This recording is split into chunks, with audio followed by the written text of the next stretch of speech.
Yeka, I am member of parliament, very vocal in this current parliament here where we can name Samuel Okudzeto Ablakwa, Northton MP. Now, Samuel Okudzeto Ablakwa has shaken parliament again. Watu Ensembi Amane Finance Minister Ken Ofori Atta and Afinzono President Nana Addo about their mismanagement of the economy and then the mismanagement of the country as a whole. Mepes of Bekamahu, Neakuti and Samuel Okudzeto Ablakwa Eduja. Sky Ghana TV. Say, new to the channel. Subscribe to channel na share mawuni so ensa enkabi. Like a video no na tire wadwen ewa comment section ho. Yenti ensama Okudzeto Ablakwa ekae. Honorable Samuel Ablakwa.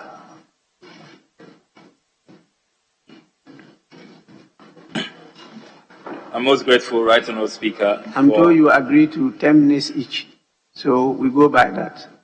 Okay. I'll be well guided, Mr. Speaker. Mr. Speaker, let me begin by expressing the disappointment of the good people of this country we represent in this House that the Honorable Ken Ofori is still the Minister for Finance and is the person who came to this House to present the media review.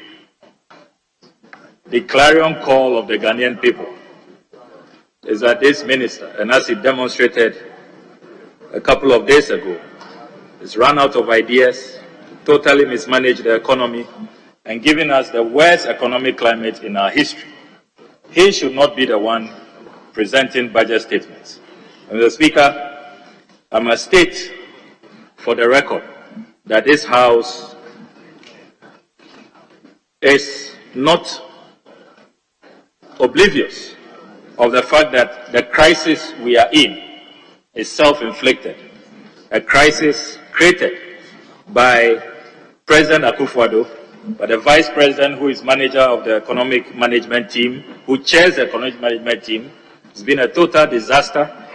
As he goes around the country campaigning now, he only talks about digitalization. He does not account for his stewardship as chair of the economic management team.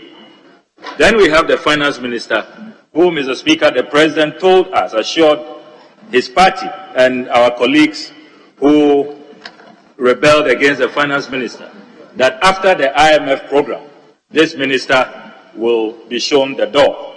He will be asked to go home.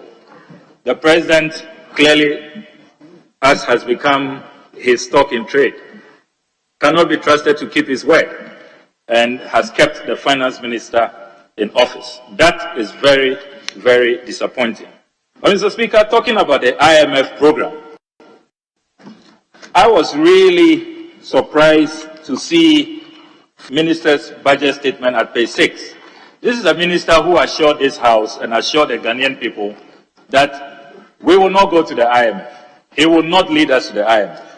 Now, Mr. Speaker, at page 6, paragraph 36, the minister states, and I quote, Mr. Speaker, it is instructive to note that our journey towards securing an IMF-supported program has been characterized by speed and tact. Incredible, Mr. Speaker. The man who says he won't go to the IMF now says we should give him credit that he has gone with speed and tact. Where is credibility? Where is principle?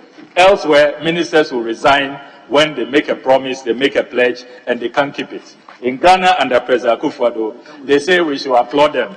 That what they said they won't do, now they've done it with speed and tact, with alacrity. So we should applaud them. Now, Mr. Speaker, ahead of this media review, Ghanaian women had agitated strongly that this media review should address a very important matter, a matter that borders on human rights. And Mr. Speaker, I recall that you also spoke emphatically, which was well received by the Ghanaian people, that the media review should abolish taxes on sanitary pads. It is an embarrassment that such a gross human rights issue did not receive attention from the finance minister. And Mr. Speaker, this is a matter that the majority of our population, in Ghana, women are in the majority. There were demonstrations. This house was petitioned. The Right Honourable Speaker was petitioned. The Women's Wing of the Socialist Movement of Ghana demonstrated. Gender activists demonstrated against period poverty, against the assault on womanhood. We know it is leading to absenteeism in our schools. I recall as Deputy Minister of Education, we had to roll out a program to address that, the Free Sanitary Pads Initiative, under the Secondary Education Improvement Project. Here we are, Ghanaian women looking up to the Minister for Finance. He comes and doesn't say a word. The height of insensitivity. And Mr. Speaker, I think that this House must establish strongly that we are totally appalled by the Minister's insensitivity. Now, Mr. Speaker, the Finance Minister tells us, in the midst of this crisis, the chaos that he has created, the pain, the anguish, the suffering of our people, that he has turned a corner. This economy has turned a corner, and that things are beginning to look good. Mr. Speaker, sometimes you wonder if this finance minister lives in Ghana with us. My colleagues have dealt with the worsening macroeconomic indicators, so I do not want to go there. Only a few weeks ago, Mr. Speaker, the Ghana Registered Nurses and Midwives Association put out a statement and said that in 2022, by their count, Ghana has lost more than 4,000 of their members. Their nurses are living in droves for better living conditions, for greener pastures. Then they added, Mr. Speaker, and this was a statement signed by the General Secretary, Dr. David Tinkran-Chum, that only this year, first half of this year, between January and July, another 4,000 have left. They added that 10,209 have served notice. They've already written to the GRNMA seeking clearance that they want to leave the country. Health experts are warning that if something is not done to reverse this trend, there will be no health worker in our hospitals. So when the Finance Minister says that they have turned a corner, which corner, Mr. Speaker? Ghana Statistical Service is telling us that unemployment has hit an all-time high. Only one quarter in 2022, 1.7 million Ghanaians drifted into the unemployment category. Mr. Speaker, these are lives. These are terrible statistics. As we speak, Mr. Speaker, road contractors are owed in excess of 15 billion Ghana cedis. They've not been paid. NAPCO workers who were laid off several months now, they have not been paid. Exempted bondholders, the finance minister can't keep his pledge to them, including pensioner bondholders. So, Mr. Speaker, you look around from children, the youth, to the aged. Everybody is reeling under the mismanagement, the misrule, the gross incompetence, the insensitivity of this administration. And yet this finance minister comes here and tells us that he's turned a corner. Mr. Speaker, he reminds me of the Ghanaian musician a few years ago who sang that interesting song, One Corner. Mr. Speaker, after that song, there were lots of deaths. People were dancing with the song and the dance moves. People just go wild and go crazy. And that song killed so many people. I don't know if that's the kind of corner that the finance minister is talking about. The corner of death, the one corner of injuries, the one corner of casualties. It's not clear if it's that patapa kind of corner the finance minister is referring to. But clearly, all around us, we see despondency, we see depression, we see total pain and anguish.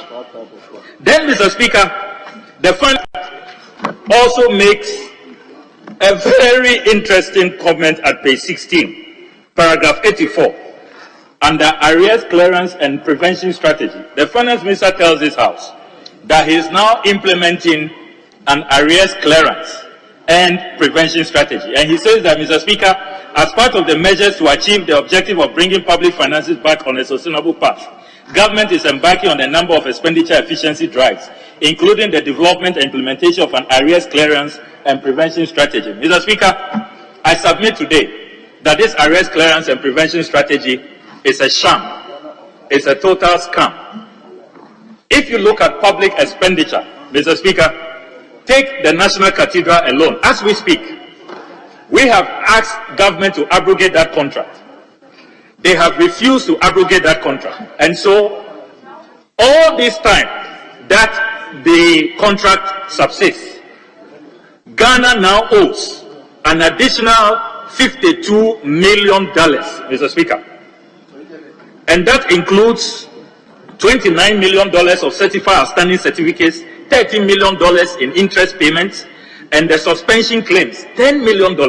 In total, $52 million. And you tell us that you are implementing an arrears prevention strategy.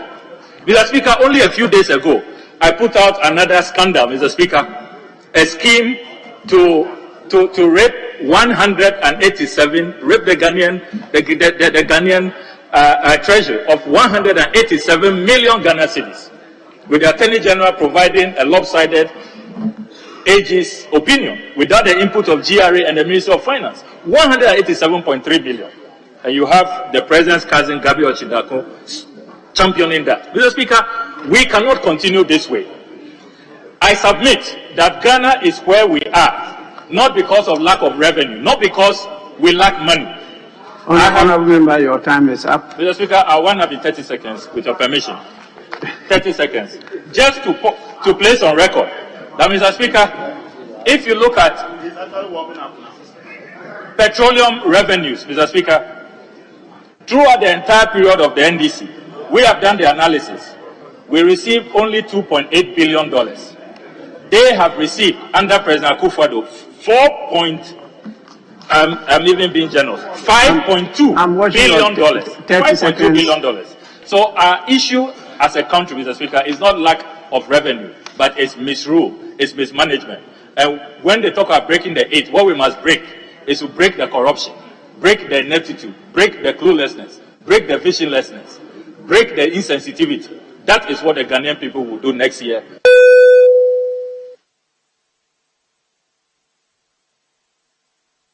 Members, honourable member, I will give you the time, but for the issue of sanitary pass, I'm very, very, very passionate about it. Government should have a rethink about it, because the taxes is not only on the imported ones, even the local produced one are taxed. And so they came, they met me 2 days ago, the captains of industry in Ghana, and we went through the details. So when we talk about the taxing, it's not only on the imports, but even what we produce locally. They tax the raw materials and they impose more taxes on them.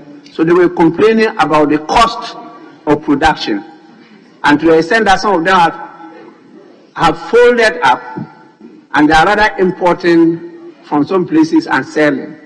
So it's something that I take seriously about. Don't let's miss the point. Was I will not tax a woman, my mother, for producing me. I don't support that at all. I don't support. So the state, the country should take this matter seriously. There are countries where it's for free. There are countries where a lot of the taxes have been removed. When we counted the taxes, they were about 15 or more on that product. That is an issue that I'm very, very passionate about. Yes, so you go on. It's just a guide to all of you, including the government. All governments that come, please, how much do we make from this taxation? How much? How much? We can do without it. There are other ways of taxing. We like taxing the poor. We are not taxing the rich. We have to think through this together. That issue, I'm not shaking at all. We have to work on it.